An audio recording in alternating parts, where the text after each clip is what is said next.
Hello, আজকে আমরা দেখব কানাডার ব্রিটিশ কলাম্বিয়ার মেডিকেল সার্ভিস প্ল্যানের জন্য কিভাবে আবেদন করবেন। এটি হলো ব্রিটিশ কলাম্বিয়ার সবাইকে দেওয়া স্বাস্থ্য বীমা বা মেডিকেল কাভারেজ।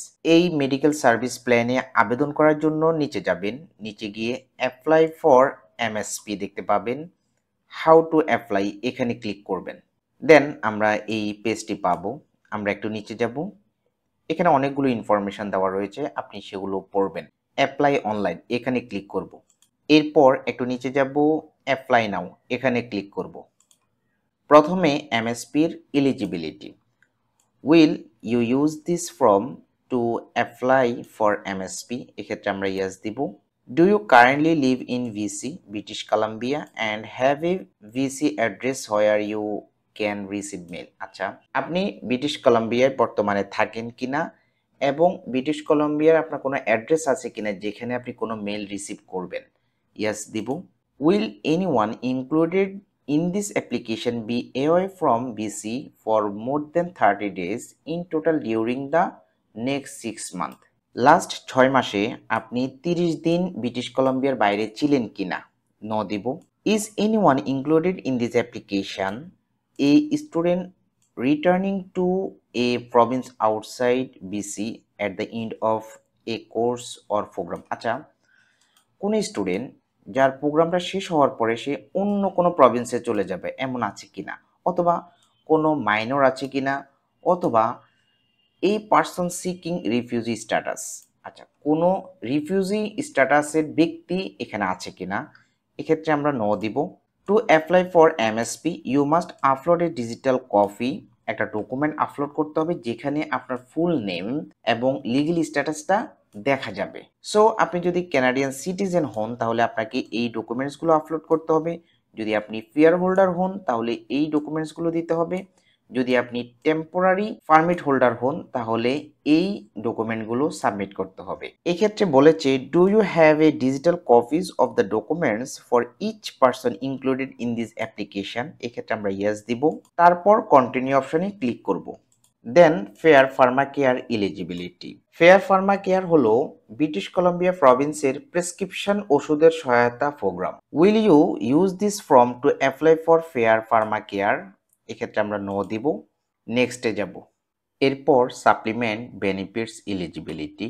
আচ্ছা, আমরা কি সাপ্লিমেন্টারি বেনিফিটসের জন্য অ্যাপ্লাই করব কিনা, যদি করি তাহলে আমরা ইয়েস দিব, আদারওয়াইজ নো দিব, এক্ষেত্রে আমরা নো দিব। এখানে একটা নোট দেওয়া রয়েছে, আপনি অথবা আপনার স্পাউস যদি কানাডার বাইরে থাকেন অথবা ব্রিটিশ কলম্বিয়ার বাইরে থাকেন কিন্তু পুরো বছর ধরে আপনি ইনকাম করেছেন, সেই ইনকামের তথ্যটা কানাডার লাস্ট ট্যাক্স ইয়ারে রয়েছে। যদি এমন হয় তাহলে আপনাকে এই যে HLTH101 এই ফর্মটি ফিল আপ করতে হবে। আচ্ছা, এই ফর্মটি কোথায় পাবেন, লিঙ্কটা আমি দিয়ে দেব। ফর্মটা হলো ঠিক এই রকম, স্ক্রিনে যেটা দেখতে পাচ্ছেন এইরকম একটা ফর্ম। এই ফর্মটা আপনাকে পুরোটা ফিল আপ করতে হবে।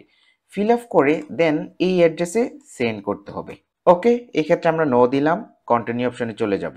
সিলেক্ট প্রোগ্রামস অপশনে আসব, কন্টিনিউ অপশনে যাব। এই ক্যাপচা কোডটি এখানে লিখে দেব। ক্যাপচা ভেরিফাই হবে, এখানে একটা চেক মার্ক করব, কন্টিনিউ। অ্যাপ্লিক্যান্টের ইনফরমেশন দিতে হবে। ফার্স্ট নেম দেব, মিডল নেম যদি থাকে অপশনাল, লাস্ট নেম দিয়ে দেব, ডেট অফ বার্থ দেব, জেন্ডার দিয়ে দেব। এরপর ইউর স্ট্যাটাস ইন কানাডা। আচ্ছা, আপনার কানাডাতে স্ট্যাটাসটা কি, কানাডা সিটিজেন, পেয়ার হোল্ডার অথবা টেম্পোরারি ডকুমেন্ট হোল্ডার, আপনি আপনার স্ট্যাটাসটা দিয়ে দিবেন। টেম্পোরারি পারমিট হোল্ডার যদি হন তাহলে এই নিচের কোন ডকুমেন্টটা আপনি প্রোভাইড করতে পারবেন।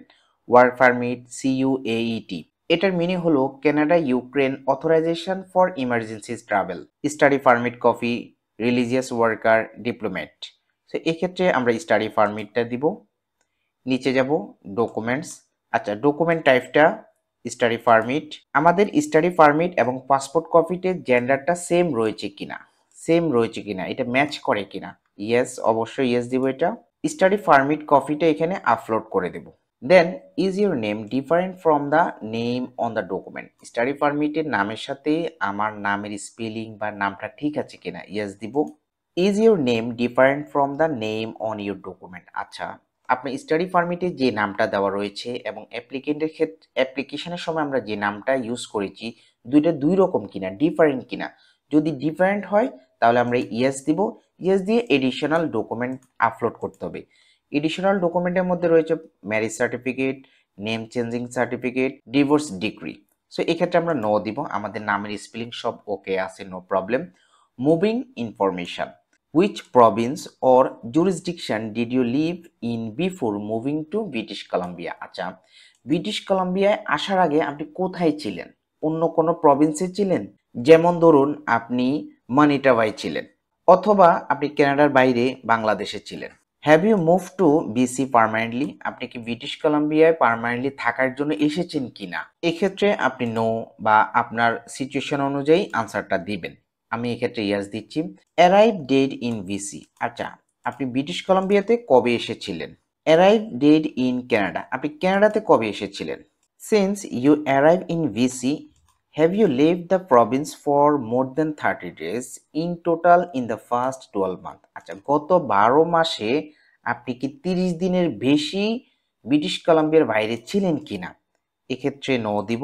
Do you have a previous BC personal health number? No. Are you a full time student in BC? আপনার কন্ডিশন অনুযায়ী এটা দিয়ে দিবেন। এরপর কন্টিনিউ অপশনে যাব। Spouse information, to eligible for coverage a spouse must be in BC resident. আচ্ছা, স্পাউসের কাভারেজ পাওয়ার জন্য ব্রিটিশ কলাম্বিয়ার রেসিডেন্ট হতে হবে। Do you have a spouse or common law partner? এক্ষেত্রে আপনার সিচুয়েশন অনুযায়ী আপনি আনসার দিয়ে দিবেন। যদি আমরা ইয়েস দিই, first name, middle name, last name এগুলো কিন্তু স্পাউসের ডাটা দিতে হবে। স্পাউস স্ট্যাটাস ইন কানাডা, কানাডাতে স্পাউস কোন স্ট্যাটাসে রয়েছে, স্ট্যাটাস অনুযায়ী আপনি পরবর্তী আনসারগুলো দিয়ে দিবেন। এই ক্ষেত্রে আমি এটাকে ক্রস করে দিচ্ছি এবং নো অপশনে ক্লিক করতেছি। কন্টিনিউ অপশনে চলে যাব। চাইল্ড ইনফরমেশন, এক্ষেত্রে দুইটা ক্লজ, চাইল্ডের বয়স 19 বছরের কম কিনা, আর 2 নাম্বার হচ্ছে চাইল্ডের বয়স 19 থেকে 24 বছর বাট চিলড্রেনের কোনো স্পাউস নেই বা সে ফুল টাইম পোস্ট সেকেন্ডারি ইনস্টিটিউশনে পড়াশোনা করতেছে। যদি এমন হয় তাহলে তাদের জন্য এমএসপিআরটা আপনি অ্যাপ্লিকেশন করতে পারেন। Do you have a child who also needs to enrol? যদি উপরে কন্ডিশনগুলো ম্যাচ করে তাহলে আপনি ইয়েস দিবেন। চিলড্রেনের বয়স কত তা দিয়ে দিবেন, চিলড্রেনের এই ডাটাগুলো ফিল আপ করে দিবেন। চিলড্রেন কি হিসেবে আছে বর্তমানে কানাডাতে তা দিয়ে দিবেন। এক্ষেত্রে আমি নো করে দিচ্ছি। কন্টিনিউ অপশনে চলে যাব। কন্ট্রাক্ট ইনফরমেশনের মধ্যে রেসিডেন্সিয়াল অ্যাড্রেসটা দিয়ে দিব। প্রথমে স্টেট অ্যাড্রেস দিব, সিটি দিব, প্রভিন্সটা অটোমেটেড দেওয়া থাকবে, জুরিসডিকশন কানাডা, পোস্টাল কোডটা দিয়ে দিব।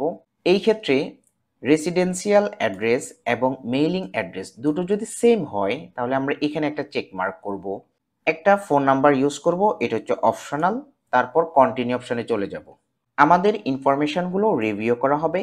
এই ক্ষেত্রে অ্যাপ্লিক্যান্ট ইনফরমেশন আর ডান পাশে হচ্ছে যে কন্ট্রাক্ট ইনফরমেশন। কোনো ইনফরমেশন যদি চেঞ্জ করা প্রয়োজন হয় তাহলে আমরা এডিট অপশনে ক্লিক করব। সকল ইনফরমেশন যদি সঠিক থাকে কন্টিনিউ অপশনে ক্লিক করব। দেন আমাদেরকে ডিক্লারেশন দিতে হবে। যদি আমাদের অ্যাপ্লিকেশনটা কাউকে পাওয়ার অফ অ্যাটর্নি বা কাউকে যদি আমরা লিগ্যাল রিপ্রেজেন্টেটিভ করি তাহলে এখানে চেকমার্ক করব এবং যাকে আমরা রিপ্রেজেন্টেটিভ করব তার ডকুমেন্ট এখানে আপলোড করে দিতে হবে। এই ক্ষেত্রে আমি নিজেই নিজের অ্যাপ্লিকেশনটা করতেছি, সো এখানে একটা চেকমার্ক করব, সাবমিট অপশনে ক্লিক করব। আমরা একটা কনফার্মেশন মেসেজ পাবো। পুরো ইনফরমেশনটাকে আমরা পিডিএফ আকারে সেভ করে রাখতে পারি, এখানে ক্লিক করব, অথবা উপরে print or save as PDF এখানে ক্লিক করব।